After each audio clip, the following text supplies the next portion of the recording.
အားလုံးပဲမင်္ဂလာပါဒီနေ့တင်ဆက်ပေးမယ့်ဇာတ်လမ်းလေးကတော့စုံတော့ဦးဆန်ရှားနဲ့ထူးဆန်းသောလူသက်မှုဆိုတဲ့ဇာတ်လမ်းလေးပဲဖြစ်ပါတယ်ဇာတ်လမ်းလေးမစခင်ကျွန်တော်ရဲ့ channel လေးကို like and subscribe နှိပ်ခဲ့ဖို့မမေ့နဲ့ဦးနော်ပဇွန်တောင်ညောင်တန်းလန့်ရှိ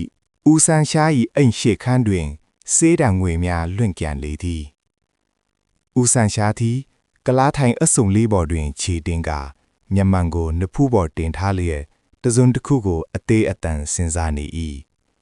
ထိုစဉ်အောက်ထပ်မှလွှေးကားတန်တဒုံဒုံနှင့်အတူ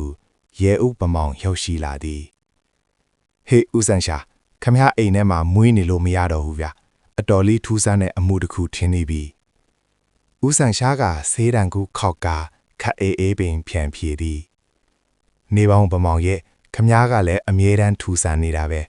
ဘသူအိတ်ကအနိုင်ခံရလို့လဲဒါမှမဟုတ်ဘယ်အိမ်ကကြက်ပြောက်လို့လဲအိတ်ကနိုင်တာမဟုတ်ဘူးဗျလူသက်မှုတကယ်ကိုထူဆန်းတဲ့လူသက်မှုဗိုလ်တထောင်ဘကကုံတယ်ကြီးဦးစေရရဲ့ကိုတောင်ထဲမှာအလုသမားခေါင်းဆောင်မောင်သားချိုးအသက်ခံလိုက်ရပြီဒါပေမဲ့ထူဆန်းတာကအလောင်းဘေးမှာဘေးတင်ဟောတဲ့ညောင်းပင်ကားထားတဲ့ရေးထားတဲ့စာရွက်တွေပြန်ကျဲနေတာပဲဦးဆန်ရှား၏မျက်လုံးညာအယောင်တောက်သွားသည်သူသည်ချက်ချင်းပင်မတ်တက်ရလိုက်ပြီးစိတ်ဝင်စားစရာပဲဘေးရင်စားရွက်နဲ့လူတက်မှုဟုတ်လားကဲသွားကြတာပေါ့ကိုလောင်အတွင်းသို့ရောက်တော့အခါပွေးစားကြီးဦးစေရမှာတုံတုံရင်းရင်းဖြင့်စောင့်နေသည်အလောင်းသားတွင်ဘေးရင်စရာဦးမင်းလူ၏လက္ခဏာပုံစံငယ်အချိုနှင့်ထူးဆန်းသောသင်္ကတာများတွေ့ရသည်ဦးဆန်ရှားကမြေပြင်းပေါ်တွင်ဝိုက်၍မန်ပီလူဖြင့်စစ်ဆေးသည်ပမောင်ခမကြည်စံဒီမှာဖတ်နှက်ရာနှစ်ခုရှိတယ်တစ်ခုကအလွတ်သမားဖတ်နှက်ရာနောက်တစ်ခုကတရုတ်ကတိပါဖတ်နှက်ရာပြီးတော့ဒီနားမှာဘေးနံတင်းတင်းလေးရာနေတယ်ဘေးနံဟုတ်လားဒါဆိုအကြီးမြလားပမောင်ကမချက်ချသည်ဖြစ်နိုင်တယ်ဒါပေမဲ့တစ်ခုရှိသေးတယ်ဦးဆန်ရှားကကိုတောင်အပြင်းပတ်လမ်းထောင်းတွင်ထိုင်နေတော့သူတောင်စားဦးနိုင်ကိုလက်ညှိုးထိုးပြသည်ဟောဒီကဦးနိုင်ကဒီညဘယ်သူဝင်ဘယ်သူထွက်ဆိုလားဒီဆုံးဖြစ်မှာပဲဦးဆန်ရှားသည်အိမ်ပြန်ရောက်တော့ဇရာတကုတ်ဆွဲလိုက်သည်တစ်ဘေးရင်စရာဦးမင်းလူအခင်းဖွကွာရတွင်သူရဲ့စာရညာတွေ့ရသည်သို့တော့လူသက်သမားသည်တဦးတယောက်ကိုအပြုတ်ပုံချခြင်း၍တက်တဲ့အတူထားခဲ့ခြင်းဖြစ်နိုင်သလားနှစ်တရုတ်ဘင်းစားအီကတိပါဖဏယာနှင့်ဘေးနတ်သူသည်ပွဲစားကြီးဦးစေရထံတွင်အကွေးတင်နေသူချစ်သည်သုံးပွဲစားကြီးဦးစေရသူကိုယ်တိုင်ကအမှုထဲမှာပါနေသလားမောင်သားချိုကသူ့ရဲ့လွတ်ရွှေချက်တစ်ခုခုကိုတီးသွားလို့လားလေးသူတောင်စားဦးနိုင်သူသည်အမြင်အာယုံမကောင်းဟုဟန်ဆောင်ထားတော့လေအမှန်တကယ်တွင်လူထူးလူဆန်းဖြစ်နေသည်ပမောင်တေနတ်ကိုအတင်းပြင်ထားငါတို့မနှက်ဖြန်မနှက်မှာလမ်းမတော်ကဘိန်းခန်းကိုသွားကြမယ်အဲ့ဒီမှာအဖြေရှိတယ်ဦးဆန်ရှားသည်အဲ့ရီကိုဖန်ဆီးရင်ကြိုးစားစဉ်အဲ့ရီကကျွန်တော်မတတ်ဘူးကျွန်တော်ရောက်တော့ဘေးရင်စရာကပြေးနေပြီဟုအော်ဟစ်ကထပ်ပြေးလေသည်ထိုစဉ်နောက်ွယ်မှာထားတလတ်ဝဲခနဲပြန်လာပြီးအကြီးရဲ့ပခုံးကိုထိမှန်သွားသည်ဘုံကွယ်နေသောတရားခံမှာမြို့သူနီးဘီရင်ဆရာလားသို့မဟုတ်အယက်သမားဟန်ဆောင်ထားသောသူတောင်စားဦးနိုင်လားဦးဆန်ရှားနှင့်ရဲအုပ်ပမောင်တို့လမ်းမတော်ရှိအကြီးရဲ့ပုံအောင်ရာဘိန်းခန်းသို့ရောက်သွားကြသည်အခန်းထဲတွင်ဆေးနံများနန်းဆောင်နေ၏အကြီးမှာပခုံးတွင်ဓားတန်ရာဖြင့်လဲလောင်းနေ၏အကြီးမင်းကိုဘသူလုပ်တာလဲပမောင်ကအလောတကြီးမေးလိုက်သည်အကြီးကတုံတုံရင်ရင်ဖြင့်ပေးတင်စရာဦးမင်းလူဟူသာပြောနိုင်ပြီးတတိလစ်သွားသည်ဦးဆန်ရှားကအခန်းတွင်ကိုနက်နက်ဆက်ဆက်ကြည့်ရှုသည်သူသည်မြေပြင်ပေါ်ကသွေးဖွက်ထဲတွင်ကြာနေသောနီလာကြောက်ပြုတ်တလုံးကိုတွေးလိုက်ရသည်ထိုကြောင့်မှပွေစားကြီးဦးစေရဝတ်စင်းလေးရှိသောလက်ဆွဲမှကြောက်နေအတော်ပင်သူနေသည်ညနေတော့ဦးဆန်ရှားသည်သူ့အိမ်၌စေးတံကိုခပ်ပြင်းပြင်းဆိုင်နေသည်ပမောင်ခမရစဉ်းစားကြည့်စမ်းအကြီးကဘေးရင်စရာဦးမင်းလူကိုမြင်နေလို့ပြောနေဒါပေမဲ့အခင်းပြေပွားရတဲ့ပွဲစားကြီးဦးစေရရဲ့လက်ဆွဲကြောက်ကဘာလို့ရောက်နေရလားလဲပြီးတော့တိတ်ဆုံးသူမောင်သားချိုကရိုးရိုးအလို့သမားခေါင်းဆောင်မဟုတ်ဘူး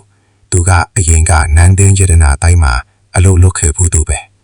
ဦးဆန်ရှားကစာရွက်ပေါ်တွင်မြင်းချောင်းမြဆွဲလိုက်သည်ဦးမင်းလူပေးတဲ့စရာစားသားခွင့်နဲ့လူသက်မှုကိုလမ်းလွဲဖို့ကြိုးစားနေတာလားဦးနိုင်သူတောင်းစားသူကဘာလို့အမြဲတမ်းပွဲစားကြီးဦးစေရအိမ်ရှိမှာပဲတောင်းစားနေရတာလဲမောင်သားချိုသူတီးထားတဲ့ရတနာတိုက်လူရွှေချက်ကပါလဲဒီမှာကြည့်ပမောင်လူသက်သမားကလူတယောက်တည်းမဟုတ်ဘူး ဒါဟာအုပ်စုလိုက်ကြံစည်မှုပဲနောက်တနေ့တွင်ဦးဆန်ရှားသည့်ပေဒင်ဆရာဦးမင်းလူ၏အိမ်သို့ရောက်သွားသည်ဦးမင်းလူမှပေဒင်တွက်နေဟန်ဖြင့်ပေစာညကိုလွှင့်လော်နေ၏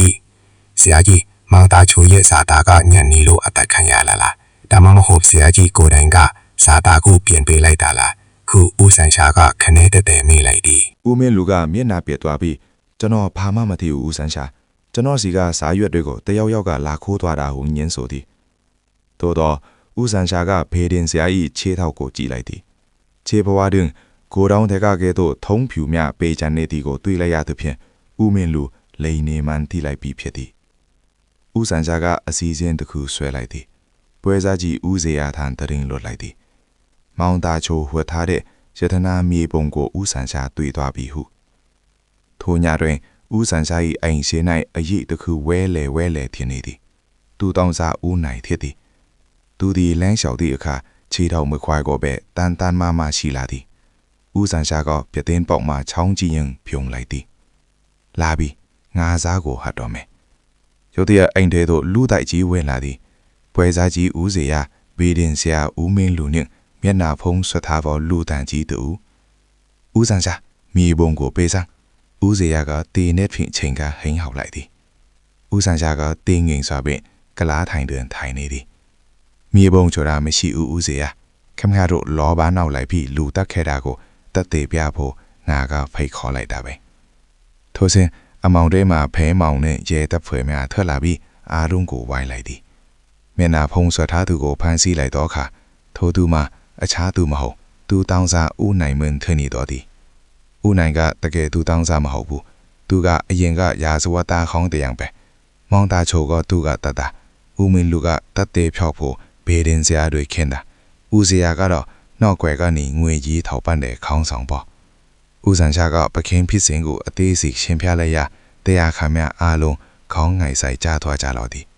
ဦးစရာဦးမင်းလူညင်ဦးနိုင်တော့ကိုဖမ်းဆီးလိုက်တော့လေဦးဆန်ရှာ၏မျက်နှာမှာကြီးလင့်မနေသည်ပြီသူသည်ဖမ်းဆီးခံရသူများကိုတလွဲ့စီကြည့်ရင်နေဦးပဲပါဒီလူတွေကမောင်သားချိုးကိုတပ်ဖို့ကြံစည်ခဲ့တာမှန်တယ်ဒါပေမဲ့မောင်သားချိုးသေးတဲ့ညာကအခင်းဖြစ်တဲ့နေရာမှာဒီ၃ယောက်အပြင်စတုထားမြောက်လူတစ်ယောက်ရှိသေးတယ်အားလုံးအံ့အားသင့်သွားသည်အဖမ်းခံထားသောပွဲစားကြီးဦးစေရပင်မျက်လုံးပြူးသွားသည်ဖာဘယ်သူလဲဦးဆန်ရှာဟုမေးလိုက်မိသည်ဦးဆန်ရှာကသူ့ရဲ့အင်ကြီးအိတ်ကထဲမှာသေးငယ်သောကြောက်ကွယ်မိချက်ကလုံးကိုထုတ်ပြသည်ဒီမိချက်ကမောင်သားချိုးရဲ့အလောင်းအောင်မှာပြားနေတာဒါဟာဒီလူ၃ယောက်ရဲ့ပျက်စီးမဟုတ်ဘူးဒါကအလုတ်သမားမောင်သားချိုးရဲ့လူယုံလို့အားလုံးကထင်ထားတဲ့မောင်သားချိုးရဲ့သူမောင်အေးရဲ့ပျက်စီးပဲဦးဆန်ရှာကဆက်လက်ရှင်းပြစီဦးစေရတို့၃ယောက်ကကိုတောင်းကိုရောက်သွားတဲ့အချိန်မှာမောင်သားချိုကတေနေနေပြီး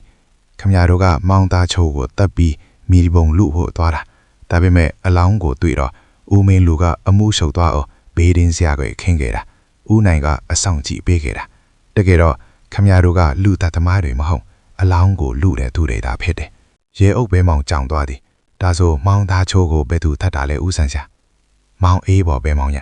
သူကဦးလီဖြစ်သူစီမှာရတနာမြေပုံရှိမှန်းသိတယ်အဲ့ဒီညကဦးလီဖြစ်သူကိုအစိတ်ခတ်ပြီးတတ်ခဲ့တာပြီးတော့မြေပုံကိုယူပြီးထွက်ပြေးဖို့လှုပ်တော့ဦးစေရတို့အုပ်စုရောက်လာလို့သူကကိုတောင်းအမိုးပေါ်မှာပုံနေခဲ့တာဦးဆန်ရှာသည့်ရဲအုပ်ပဲမောင်နှင့်သူမောင်အေးပုံအောင်နေသည့်စိတ်ခမ်းနာကတဲဆိုလီတို့ဝင်စီးလေသည်မောင်အေးသည်ထွက်ပြေးရန်ကြိုးစားတော့လဲဦးဆန်ရှာ၏ကြိုတင်းထွက်စားမှုကြောင့်လက်ရဖန်ဆီးခြင်းခံလိုက်ရသည်သူရင်ခွင်ထဲမှာသွေးစောနေသောပေါ်ရပိုက်စာအုပ်ဟောင်းတနုံထွက်လာသည်ဒါလားမင်းတို့အားလုံးအသက်နဲ့လဲပြီးလူနေကြတဲ့ရတနာမြေပုံဆိုတာဦးဆန်ရှာကစာအုပ်ကိုလမ်းကြည့်ပြီးပြုံးလိုက်သည်ဘဲမောင်ကြီးစားဒါကရတနာတိုင်မြေပုံမဟုတ်ဘူးဒါကရှေးခေတ်ကကူးဆက်ယောဂကာကွယ်နည်းနဲ့ဈေးကူးထုံးတွေရေးထားတဲ့ပေးစာပဲရတနာဆိုတာကလူအသက်ကိုကဲနိုင်တဲ့ဈေးပညာကိုဆိုလိုတာ